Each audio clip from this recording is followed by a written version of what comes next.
जय श्रीमन नारायण। क्या कभी हिंदू मुसलमान में भाईचारा संभव है? यह सवाल तो आज तक किसी ने पूछा ही नहीं।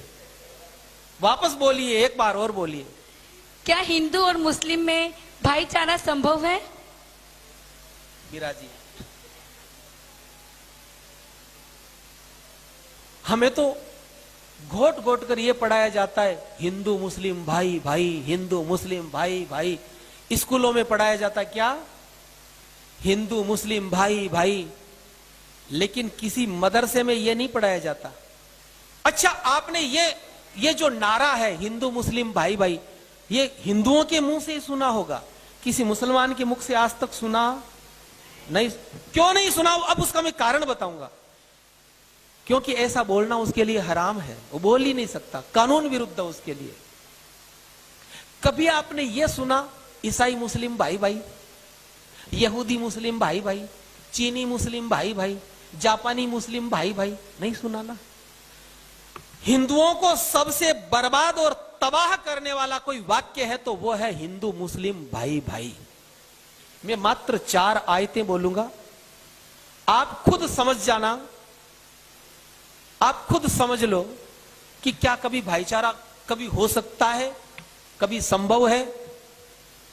मैं कुछ लाइनें बोल रहा हूं जो कुरान मजीद में जो आदेश दिए गए। सबसे पहली लाइन, ला यत्खिजिल मुअमिनूनल काफिरीन औलिया। ये चीज मैं बोलूं कि ना बोलूं? मैं इसलिए बोलूं कि ताकि उन नमूनों को भी पता चले कि मुझे भी आता है ये सब बोलना। वो भी तो सुन रहे होंगे ना कहीं बैठे बैठे। नहीं तो कोई ये कह सकता है कि ये आदमी काल्पनिक बोल रहा है। इसलिए मैं ये बिल्कुल बोल करके बता रहा हूं। हिंदी अर्थ, हे मोमिनो, यानी हे मुसलमानों,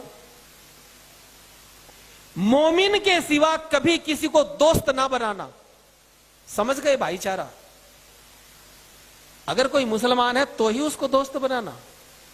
हे मोमिनो, मोमिन के सिवा कभी किसी को दोस्त मत बनाना। अगर बनाया, अब धमकी धमकी बिल्कुल हर आयत में धमकी मिलेगी।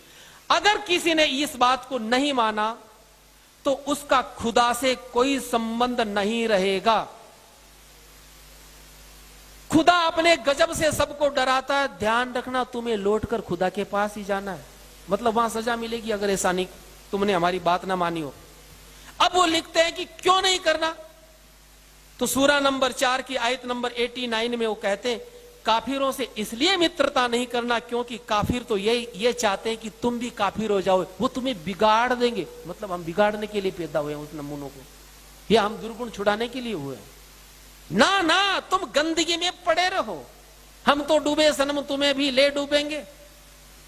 आगे वो कहते सूरा 9 की आयत नंबर 23 बिल्कुल स्पष्ट वो कहते हैं, ए ईमान वालों। और इतनी खतरनाक बात लिखी है कि सुनकर आप सोच नहीं सकते कि ऐसा भी कोई लिख सकता है क्या। ए ईमान वालों, अगर तुम्हारे मां बाप भाई बहन परिवार का कोई भी व्यक्ति अगर काफिर हो जाए, इस्लाम को ना माने, तो तुम उससे भी अपने संबंध तोड़ लो। वो भी तुम्हारा अपना नहीं है, बाप भी तुम्हारा नहीं अगर वो इस्लाम को ना माने तो। कुरान में तो ये चीज थोड़ी सॉफ्ट लिखी है, लेकिन यही बात बाइबल में लिखी है, बिल्कुल ये की है। बाइबल में और कठोरता से लिखी है। वहां लिखा गया है तुम्हारा बाप भाई परिवार कोई भी सगा संबंधी अगर ईसाई मत स्वीकार ना करे तो पहले तुम अपने हाथों से उसको मारोगे और फिर दूसरे ईसाइयों को सौंपोगे मारने को, चाहे कितना ही अपना क्यों ना। आगे वो कहते हैं, अब भाईचारा कहां? भाईचारा भी है वैसे, भाईचारे की बात भी है एक जगह। वो है सूरा नंबर 49 49 नंबर में 9 और 10 नंबर की आयत में। वो कहते हैं अगर मोमिनों के 2 गुट आपस में लड़ ले, मुसलमानों के 2 फिरके आपस में अगर लड़ ले तो उनको लड़ने मत देना, उनमें सुलह करवा देना, समझौता करवा देना। भाईचारा है लेकिन केवल मुसलमान से भाईचारा है। और आगे वो लिखते हैं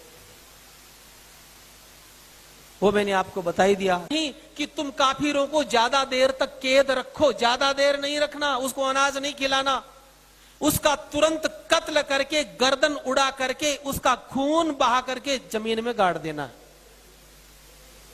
तो जिंदा रहने तक का अधिकार नहीं है किसी को। जो लोग इस्लाम में भाईचारा ढूंढते हैं, जिस प्रकार भैंस के गोबर में सुगंध कभी आ नहीं सकती, जैसे कभी पश्चिम में सूरज नहीं निकल सकता, जैसे नदियां के दोनों धाराएं कभी मिल नहीं सकती, हिंदू इस मुसलमान का भाईचारा क्या, मुसलमान से दुनिया में किसी का भाईचारा नहीं हो सकता। कहीं भाईचारे से रहे ये किसी, कहीं पर भी किसी के साथ भी रहे, गैर मुस्लिम से नहीं रहे ना। अगर आपको भाईचारे का ज्यादा शौक है, आप उनसे भाईचारे की बात करो, आप उनको भाई मानेंगे, वो आपको चारे की तरह चरते रहेंगे। अगर भाईचारा करने की ज्यादा फैशन है, अरे तो आपस में भाईचारा करो। भाईचारा ब्राह्मण क्षत्रिय वैश्य शूद्र, क्यों ना आपस में हम भाईचारा करें। वहां भाईचारा कभी नहीं हो सकता। सावधानी ही सुरक्षा है। ये जाति जहां गई, पर्सिया में मात्र 4000 मुसलमानों को उन्होंने शरण दे दी थी और पूरा पर्सिया खत्म कर दिया गया। पारसियों को निकाला, बेचारे यहां जान बचा के भाग के आए। ये लोग जहां गए वहां की कौम को इन्होंने नष्ट किया। तो हिंदुस्तान को ही खत्म क्यों नहीं कर पाए? क्योंकि यहां संख्या ज्यादा थी, बड़ा देश था,